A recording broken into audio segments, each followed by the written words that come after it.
How's it going, everyone? I'm KingBlackToof. Welcome to this video. We're going to be looking at the answers from the Ask Me Anything of Pawel Burza. Okay, I think it gives a really good insight to the way CD Projekt Red are taking Gwent, the direction, and some of the things they're working on behind the scenes, which is just really good transparency. So I really applaud them for the amount of stuff he was able to say.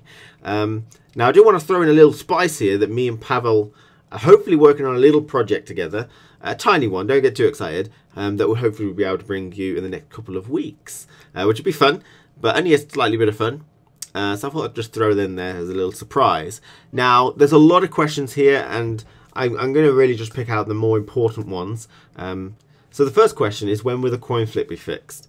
So at the minute, they're testing a solution for the coin flip, and this is to add an attribute to all faction leaders, which dictates who goes first. So it's like an initiative stat, he says. So presumably the person who has the highest initiative will go first, which is actually a bad thing. You want a low initiative usually.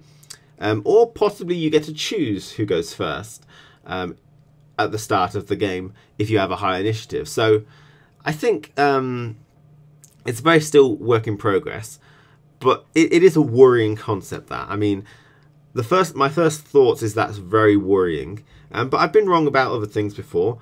It just means that it doesn't sound like it actually solves the coin flip. It just dictates it and always puts certain people in a disadvantage. So let's assume that if you have a high initiative, you go first, right? If I have the highest initiative leader, I will go first for every single game that I play. Okay.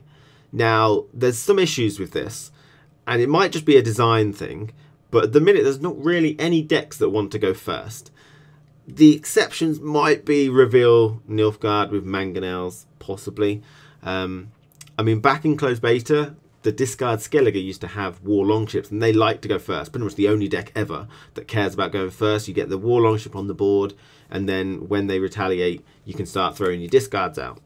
And, you know, that was really all it was, and they're not used anymore because it's a low tempo play going first. It's quite a dangerous thing.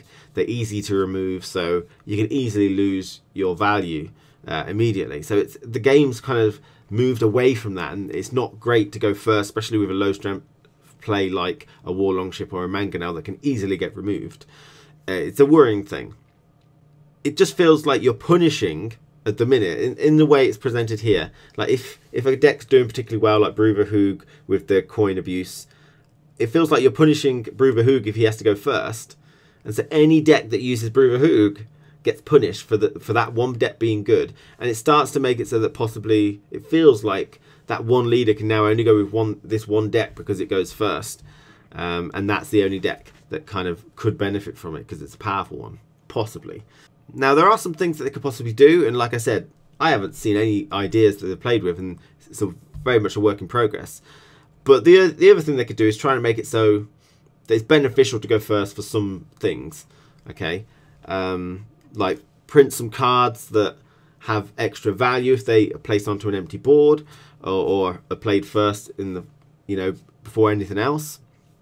I mean, you could possibly go for a cleaver, but of buff. So if it's the first card you play, then your hand, it buffs for the amount of cards in your hand, or it buffs your hand for the amount of cards in your hand or something. There are ways to print cards that benefit from going first. It's still very difficult. So it's an unusual strategy. It's nice that they're looking at it. But it just seemed like maybe it'll punish certain leaders if they don't like going first. Because at the minute, no leader really likes going first. It's just a scary thing, isn't it, really? So the next biggest question that came out of the Ask Me Anything was to do with the Gwens Direction. So how are they going to bring more depth to the game, such as row identity, mechanics, non-agility units, deck building choices and placements and stuff like that. And the response was that they're working on a project called Faction Identity, where designers have a goal to balance each faction so it has at least 3 viable archetypes. This means cards which see less play will get more reworked and stuff. Now, faction identity is something which a lot of people want back, but it's quite a vague concept. We don't quite know how far they're going to go with that. It just says here they're going to balance factions so they have 3 viable archetypes. Now, those viable archetypes could be very restricted. One of the things they said further down was that someone asked when they're going to buff Wild Hunt decks, and they said that, again, the faction identity and Wild Hunt decks is sort of underrepresented. They haven't got enough Wild Hunt units, so they're going to be making more Wild Hunt units. So it really depends on how. I mean, a Wild Hunt deck is quite restricted. You can only really take Wild Hunt units in it for the most part. Otherwise, you're losing out on some extra synergy there. And then you could easily make an Ogroid deck, but then again, that's really restricted. So we do have to be worried about the faction identity. And we just need to see if they're going to like bring Skellige back into sort of. I think Skellige is one of the biggest faction identity crisis at the minute, because it's just sort of. It's got a couple of cool things, and also the word viable. What does that mean? Anything could be viable, but it doesn't mean necessarily top tier. But you know, so that was one of the biggest things. They're working on that project, and we'll have to see how that sort of comes through. So the next biggest thing is to do with create. Okay, the question was basically saying that the community heavily criticised create mechanic. Okay, a lot of feedback on it and how it impacts ladders, pro ladder and stuff like that. And what are the developers going to do? And effectively, they've said that they're going to be reworking some of the cards, okay, and others will stay the same. And they're going to be limiting some of the cards to arena only, okay, and you won't be able to play them in ranked and pro ladder. So it's quite a big precedent there, actually, that some of the cards in the game will not be in the collection tab, or maybe they will, but you can never earn them. I don't know how they're going to do that, because you need to know what they do and how they work and what the options are and stuff. But yeah, but they'll only be available in arena. Now, that worries a lot of people. It worries me. But I think generally I'm okay with it. I think a lot of people might be as well. I think a lot of people were sad from what I saw. But it means that there are cards in there that are really annoying. And you can high roll a lot of stuff. Like maybe the rune stones might just be arena. I don't know. But there are some that I really hope are not. Like Triss Telekinesis, I think, is a great card for ranked and pro ladder. I think it's an amazing card to just have available in the collection. Like if you need another Moonlight, you can take her and put it in that. And she's such a good neutral to go in certain decks. If you want another Winch, try and get that. If you need another Ointment, try and get that. You know, stick her in your deck, and you can pretty much guarantee it. So it's RNG, but it's very reduced. She's such a good card, and I hope she doesn't become arena only. So I like the idea that they're looking at that, you know, try and restrict these, and I think most people will be happy with that, even if they'll have initial element of where and stuff like that. But you know, okay. So some other type of questions that were asked as well is, will you fix the mulligan bug? Yes, we are looking into it at the minute. So they acknowledged it, which is great, and they're looking into it, which is great, because I think a lot of people have expected that it actually is actually making a difference.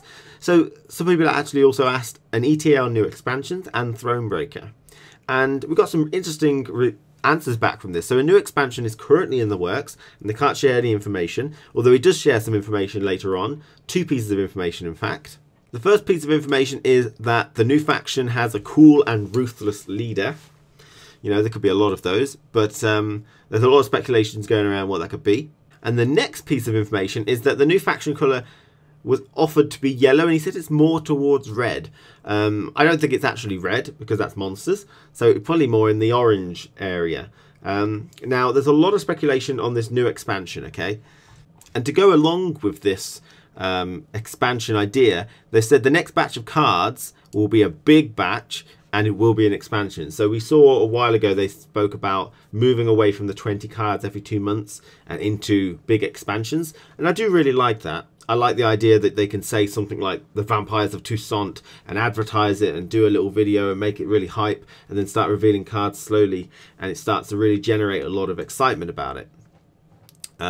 Although I did actually like the way they shared 20 cards with content creators to reveal. Maybe they could have done something like that. Maybe they can still do that. And actually, if someone's contributed to Gwent in a big way in that particular past season or two, they can like give them a card or two to reveal. You know, so if you did a trivia night, or you did a card rework which got a lot of people talking, or you did a really cool play of the game, or you did a really cool piece of artwork that is shown on their particular Beyond the Frame or something like that, then you can give them some cards to reveal. But yeah, it looks like they're going for the big model. I do like that. You know, big influx of card, and everyone's going to be experimenting with the cards. It feels really good. So we saw a couple of things, and a lot of people are speculating, like I mentioned. So I think a lot of people are thinking that it's like Wild Hunt gets its own faction. I don't think that's the case, because that is monsters. I think it'd be really difficult to move them away. Some people have said, you know, Salamandra. I think that could be possible. We've saw quite a few Witcher 1 card arts from the unreleased card data mine. Things like Great Brothers and Salamandra things, mutants and stuff. I'm not entirely sure that's enough to build a faction on, though. I mean, what leaders do they have? I mean, I haven't played Witcher 2, but I think Salamandra is just Witcher 1 based. They've got Azar Javed and the Professor, and they're not really enough to cement them as a whole faction. Another thing that I really liked was Ophir, which is like a Sandy Aladdin kind of thing. You know, we got to see a little bit of it in Hearts of Stone. It really excites me. It's a different style to anything else we've got so far. Squirtle, Skellige, and all monsters and all that.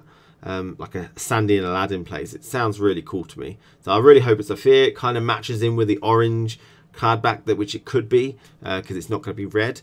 So, you know, I could really see it happening, and I hope it does, because I'd really like that.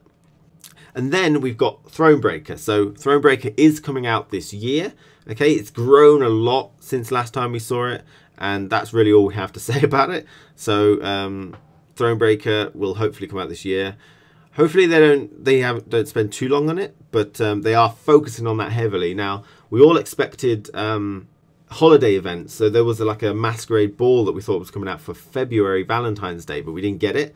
And another person asks about, are we getting any more of these, or are we going to stick to faction challenges? And they said they're focusing on Thronebreaker. So I feel like it's coming quickly, and I hope they do focus on Thronebreaker, because the Midwinter Hunt event wasn't particularly amazing. Even though, you know, it had good quality to it, it just was very easy. So I prefer them to focus on Thronebreaker and just do faction challenges, because it's probably quite an easy thing, very resource unheavy to do a faction challenge.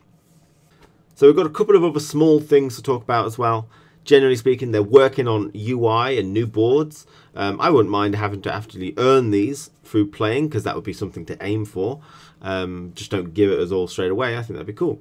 But also that Rethas is no longer the project director. We have Cassia Redisiuk has now taken over since the beginning of this year. And the question was, where is Rethas? And he didn't quite answer it. So Rethas could be anywhere. He could have been demoted. He could be in the gutter outside CD Projekt Red headquarters. He could have been promoted for his great idea of Create. But no, I do like Rethas. I hope it's not bad circumstances, because Rethas, along with probably other people, but Rethas that I know of, was really supportive of me. I mean, when The Witcher 3 Gwent came out, and then they announced Gwent the Witcher card game, instead of focusing on the big people like Trump and Kriparian and stuff like that, they focused on the people that were passionate about the game, about Gwent already from The Witcher 3. And that's how they really got onto me, and probably other people like McBeard and Mega Mogwai and stuff, because they were passionate about it. I was creating like real Gwent matches, and you know, they pulled me from that. And so I was really lucky to have Rethas and that kind of ethos of, let's get the people that are passionate about the game. So I hope he's not doing too badly. He might have just been moved to Cyberpunk, or he might have been, you know, a different aspect or something. But hopefully he's doing okay. So that's generally all the things that I really wanted to talk about. They're the big things. There's a lot of other smaller things. I'll put the link in the description below so you can read it if you haven't. But I thought it's very nice to have this transparency and just sort of see what kind of things they're thinking of. And it's nice to hear that they've acknowledged about the coin flip, about, you know, faction identity issues, and stuff like that. So it's really nice to hear that sort of stuff. And I applaud that Pawel was able to actually say as much as he did, because I think a lot of people thought it was just going to be, he's not going to say much because he's just a PR developer, rather community developer, sorry, rather than actually a game developer. But yeah, I think it was a very good Ask Me Anything, so I applaud him. Thank you for watching this video, and I'll see you again very soon.